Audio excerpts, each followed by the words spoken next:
देखो, गुरुत्वाकर्षण चैप्टर हमने पूरा कर लिया है।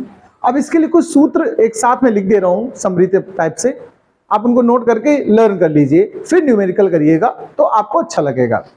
देखिए कौन कौन से मेन सूत्र हैं। पहला तो सबसे पहले आप जानते हो, भार कह दो या बल कह दो, गुरुत्व बल, तो इसका सूत्र होता है mg। दूसरी बात, गुरुत्वाकर्षण बल का सूत्र जो न्यूटन ने दिया था, तो न्यूटन का सूत्र या न्यूटन का सार्वत्रिक गुरुत्वाकर्षण का सूत्र, न्यूटन का गुरुत्वाकर्षण संबंधी सूत्र, संबंधी नियम भी कह सकते हो। देखो, न्यूटन ने ग्रहों, उपग्रहों या तमाम द्रव्यमान वाली वस्तुओं के बीच लगने वाले आकर्षण बल के लिए सूत्र दिया था, Gm1m2 अपान r स्क्वायर। अब इसके बाद जो हमें सूत्र याद करना वो स्मॉल जी कैपिटल जी में संबंध के लिए याद करना है। स्मॉल जी तथा कैपिटल जी में संबंध। चलो जरा इन संबंधों पे बात करता हूं। स्मॉल जी कैपिटल जी में संबंध होता है Gme is equal to GRe square. ठीक है, ये रिलेशन याद कर लेना। इसके अगले स्टेप पे हम बात करते हैं। देखिए मेन सूत्र है, एक आध कोई छूट भी जाएगा अलग बात है, लेकिन ज्यादातर हम लिखा दे रहे हैं। जैसे अगर हम h ऊंचाई पे जाएं पृथ्वी तल से, तो स्मॉल जी का मान बदलता है उसके लिए। तो पृथ्वी तल से h ऊंचाई पर जाने पर, h ऊंचाई पर जाने पर स्मॉल जी के मान में परिवर्तन, स्मॉल जी के मान में परिवर्तन। इसका जो फॉर्मूला बनाओगे G डैश बना लो, G डैश बराबर G अपान, इसको लर्न कर लेना, इसके बहुत न्यूमेरिकल्स है, 1 प्लस h अपान आर ई का होल स्क्वायर। इसके बाद हम बात करते हैं D गहराई में। तो पृथ्वी तल से D गहराई में जाने पर, D गहराई में जाने पर स्मॉल जी के मान में परिवर्तन। इसका मतलब समझना जरा, यहां पर स्मॉल जी डैश जो होगा वो G ब्रैकेट 1 माइनस D अपान आर ई होगा। इस तरह याद कर लो। एक और है, अगर लैटिट्यूड में परिवर्तन हो, अक्षांश में परिवर्तन हो, इस तरह समझना। जैसे ये लैम्डा कोण ऊपर चले गया, अब ये विषुवत रेखा होती, ध्यान रखना, इसको हम क्या बोलते हैं, विषुवत रेखा से अगर लैम्डा कोण ऊपर चले गए तो इसको बोलते हैं अक्षांश में परिवर्तन। में क्या बोलते हैं, अक्षांश में परिवर्तन के साथ, में परिवर्तन पर जी में परिवर्तन। इसका फॉर्मूला याद कर लेना, G dash is equal to G minus R E omega square cos square lambda. ये ओमेगा जो है ये कोणीय वेग है। ओमेगा क्या है, कोणीय वेग है, ये याद कर लेना, इसकी भी जरूरत पड़ सकती है। इसके बाद हमने आपको याद करो एक कक्षीय चाल का सूत्र पढ़ाया है, एक पलायन वेग का सूत्र पढ़ाया है। तो अब हम बात करते हैं कक्षीय चाल का सूत्र। कक्षीय चाल या कक्षीय वेग कुछ भी कह दो, वीओ बराबर, याद करो सूत्र क्या था, G M E upon R square था, नहीं आर था, G M E upon are था। फार्मूले में क्या था भैया, आर इस्तेमाल किया था। ये यहां पर क्या था, आर। आर यहां पर आर का मतलब क्या है, जरा भी समझ लो, R E plus H. R का मतलब क्या था हमारा, आर ई प्लस एच। आप ऐसे भी लिख सकते हो। एक और चीज, जी एम ई को आप चाहो तो जी आर ई स्क्वायर लिख सकते हो। देखो small G R E square upon R E plus H. फिर याद करो, मैंने जब एच 0 मान लिया था तो एक आर ई कट गया था, तो एक छोटा सा सरल सूत्र बन के आया था, स्मॉल जी आर ई। ये लेकिन तब यूज करते हैं जब पृथ्वी तल से ऊंचाई थोड़ी कम दी गई हो, 1-8 किलोमीटर के अंदर दी गई हो। अगर मान लो 1600 किलोमीटर दी गई हो, 3200 किलोमीटर दी गई हो, तो एच नगण्य थोड़े मान लोगे तुम, तब ये फॉर्मूला लगेगा, ध्यान रखना। ये कक्षीय चाल के बाद हम बात करते हैं पलायन वेग की। किसकी बात करते हैं, पलायन वेग।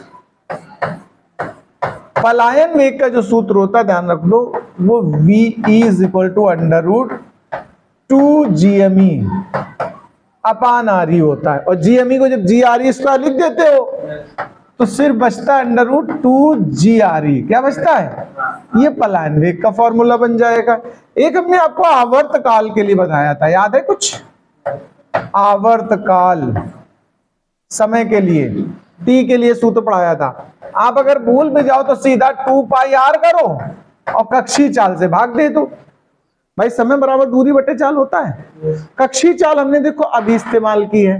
क्या इस्तेमाल की? GME अपान RE प्लस H। GME अपान RE प्लस H, वो भी रूट में GME अपान RE प्लस H। यहीं से देखो कक्षीय इसका आवर्तकाल का हम सूत्र बनाए दे रहे हैं। देखो ये स्मॉल r माने RE प्लस H होता है। ये नीचे से ऊपर जाएगा तो घात 3/2 बना लेगा, तो अंडर रूट के अंदर हो जाएगा सीधा RE प्लस H का क्यूब अपान में GME। और GME को हम लोग क्या लिख देते पता है? GRE। तो जरूरत पड़ेगा तो हम इसको ऐसे भी लिख पाएंगे। यही मेन तरीका याद कर लेना, ये अपान में GRE स्क्वायर। ये आवर्तकाल के लिए सूत्र लर्न कर लो, ठीक है। इसमें जब h को शून्य मान लो, अगर मान लो यदि h को नगण्य मान लिया जाए, देखो यदि h को क्या मान लिया जाए तो सूत्र बनेगा 2π अंडर रूट, देखो एक RE कैंसिल हो जाएगा, ठीक है। अच्छा इस पे क्यूब है भाई जी, धोखे से यहाँ पर हमने कितना लिख दिया है, तो एक RE स्क्वायर कैंसिल हो, RE बचेगा ऊपर और नीचे G बचेगा, RE बाई G, ठीक है। ये आवर्तकाल का व्यंजक हो जाएगा। अच्छा इसके उपरांत एक हमने ऊंचाई के लिए सूत्र कराया था, याद है? जैसे हमने निकाला था, आपको याद हो, भूस्थैतिक उपग्रह की ऊंचाई H वाला, तो इसी सूत्र से बना सकते हो। इस वाले T वाले सूत्र से, जो आवर्तकाल का भी सूत्र हमने निकाला है, इसी सूत्र में दोनों पक्षों का वर्ग कर दो। दोनों पक्षों क्या कर दो आप? वर्ग कर दो दोनों पक्षों का, तो आप H निकाल लोगे बाहर। इसलिए ये सूत्र ज्यादा महत्वपूर्ण है। इससे ऊंचाई भी निकाली जा सकती है, अगर आप चाहो तो इससे क्या मान निकाल सकते हो?